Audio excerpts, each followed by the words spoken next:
पहलगाम की गोलियों की आवाज ने किया दिल्ली की सियासत को शांत, धरी रह गई भविष्यवाणी। बीजेपी अध्यक्ष पर फिर सस्पेंस बरकरार। 22 अप्रैल 2025 की रात पहलगाम में जो कुछ हुआ उसने देश को झकझोर कर रख दिया।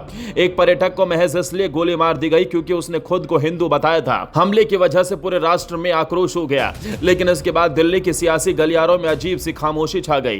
पहलगाम की गोलियों की गूंज ने सिर्फ घाटी में डर नहीं फैलाया, बल्कि बीजेपी के संगठनात्मक फैसलों को भी गहरे ठंड में डाल दिया।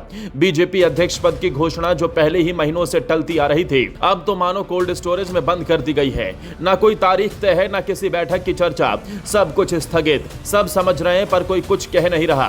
पहले भी अध्यक्ष पद का ऐलान लंबित था। मोदी शाह की जोड़ी ने तय किया था कि 2024 के आम चुनावों के बाद नए अध्यक्ष पर फैसला होगा।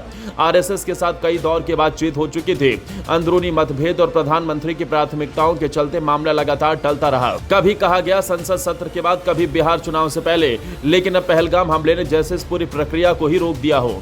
सूत्र बताते हैं कि पार्टी में अब ना कोई मीटिंग हो रही है, ना ही किसी स्तर पर इस मुद्दे पर बातचीत। एक ही बात हर चर्चा में सुनाई देती है, पहलगाम का जवाब पहले, संगठन बाद में। प्रधानमंत्री मोदी रोज अपने विश्वस्त मंत्रियों और शीर्ष अधिकारियों के साथ सुरक्षा समीक्षा कर रहे हैं। एक उच्च स्तरीय बैठक में साफ कहा गया, अब संकेत नहीं सीधा जवाब दिया जाएगा। इसके तुरंत बाद अटारी बाघा बॉर्डर को बंद कर दिया गया। पाकिस्तान के वीजा प्रोसेस रुक गए। सिंधु जल संधि स्थगित करने की प्रक्रिया भी शुरू हो गई। देश की सुरक्षा सर्वोपरि है, इसमें कोई दो राय नहीं। लेकिन सवाल उठता है, क्या पार्टी के अध्यक्ष पद की घोषणा इतनी गौड़ हो गई कि उसका जिक्र करना भी राष्ट्रीय प्राथमिकताओं का अपमान समझा जा रहा है? आरएसएस से जुड़े सूत्रों ने भी साफ कह दिया कि अभी इस मुद्दे पर बोलने का समय नहीं है। यानी पार्टी और संगठन दोनों ही चुप्पी साधे हुए हैं, लेकिन ये चुप्पी भी बहुत कुछ कहती है। दरअसल असम के मुख्यमंत्री हेमंता बिस्वा शर्मा, तमिलनाडु के नेता के अन्नामलाई और उत्तराखंड से अनिल बलूनी जैसे नामों पर पहले गंभीरता से चर्चा हो रही थी, लेकिन अब सब कुछ थम गया है। इधर बिहार चुनाव की तैयारियां तेज हो चुकी हैं।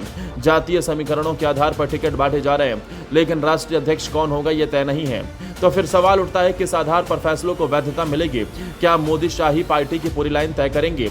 क्या अध्यक्ष पद सिर्फ एक औपचारिक मोहर बनकर रह जाएगा? आरएसएस की चुप्पी भी इस बात का इशारा करती है कि संघ इस बार संगठनात्मक बदलाव में हस्तक्षेप नहीं करना चाहता, या शायद अंदरूनी असहमतियों के चलते फिलहाल चर्चा से बच रहा है। कुछ सूत्र बताते हैं, असली टकराव इस बात पर है कि अध्यक्ष हिंदी भाषी बेल्ट से हो या किसी दक्षिण भारतीय राज्य से। कोई अन्नामलाई का नाम आगे बढ़ा रहा था, तो कोई पुराने संघ के निष्ठावान नेता संजय जोशी की वापसी की मांग कर रहा था। लेकिन अब पहलगाम हमला एक बहाना बन गया है। सुरक्षा पहले, संगठन बाद में। पर यह बहाना कब तक चलेगा? पहलगाम में हुए हमले की निंदा होनी चाहिए, जवाब भी जरूरी है, लेकिन क्या इसके चलते पार्टी का पूरा संगठन अनिश्चित काल के लिए ठप कर दिया जाए? क्या प्रधानमंत्री और गृह मंत्री के पास इतना भी समय नहीं बचा कि वो पार्टी अध्यक्ष के मुद्दे को निपटा सकें, या फिर जानबूझकर नेतृत्व का फैसला टाला जा रहा है ताकि सत्ता की असली चाबी सिर्फ दो हाथों में रहे? ये सवाल गंभीर है और जनता भी इन्हें देख रही है। राष्ट्रीय अध्यक्ष की घोषणा ना होना एक बड़ा संकेत है। क्या पार्टी अब जनता से थोड़ा कटने लगी है? क्या ये नेतृत्वहीनता कार्यकर्ताओं और समर्थकों को भ्रमित नहीं करेगी? एक और राष्ट्रीय सुरक्षा के नाम पर निर्णय लिए जा रहे हैं, दूसरी ओर पार्टी के भीतर विकास की दिशा तय नहीं हो पा रही है। यह स्थिति कब तक चलेगी? अगर हम पूरे घटनाक्रम का निष्कर्ष निकालें तो साफ है, पहलगाम हमला जितना राष्ट्रीय सुरक्षा के लिहाज से अहम था, उतना ही राजनीतिक संरचना के लिए भी निर्णायक मोड़ बन गया।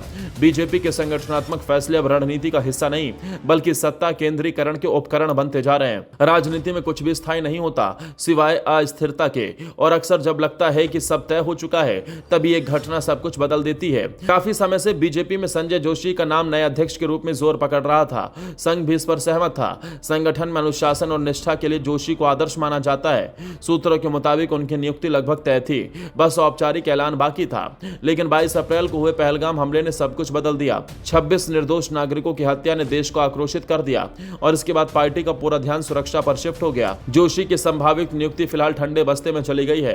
पहलगाम हमले से पहले अमित शाह पर अध्यक्ष पद को लेकर दबाव था, लेकिन अब राष्ट्रीय सुरक्षा की कमान फिर से उनके हाथ में है। उन्होंने इस संकट को राष्ट्रीय रक्षक की छवि के रूप में बदल दिया है। विपक्ष ने इस बार सरकार पर हमला करने से परहेज किया। उन्हें अंदेशा था कि इस समय सरकार की आलोचना करना राजनीतिक आत्महत्या साबित हो सकता है। इस चुप्पी ने बीजेपी को और मजबूत कर दिया। मीडिया ने भी सरकार के सुर में सुर मिलाया। सर्जिकल स्ट्राइक 3.0, मुंहतोड़ जवाब जैसी हेडलाइन छा गई। बीजेपी अध्यक्ष पद की चर्चा मीडिया से गायब हो गई। पहलगाम हमला न न सिर्फ एक राष्ट्रीय त्रासदी थे, बल्कि इसने बीजेपी के भीतर एक संभावित बदलाव को भी रोक दिया। संजय जोशी की अध्यक्ष पद पर वापसी अब अनिश्चितता में है। राजनीति में समय सबसे बड़ा खिलाड़ी होता है और इस बार भी समय ने सब कुछ उलट कर रख दिया है। अब देखना है कि नेतृत्व का यह शून्य कब और कैसे भरा जाएगा, क्योंकि इंतजार लंबा हुआ और सवाल बड़े हैं। आपको क्या लगता है, बीजेपी अध्यक्ष का नाम कब तक सामने आ सकता है और कौन हो सकता है? जो भी आपकी राय हो कमेंट बॉक्स में साझा करें।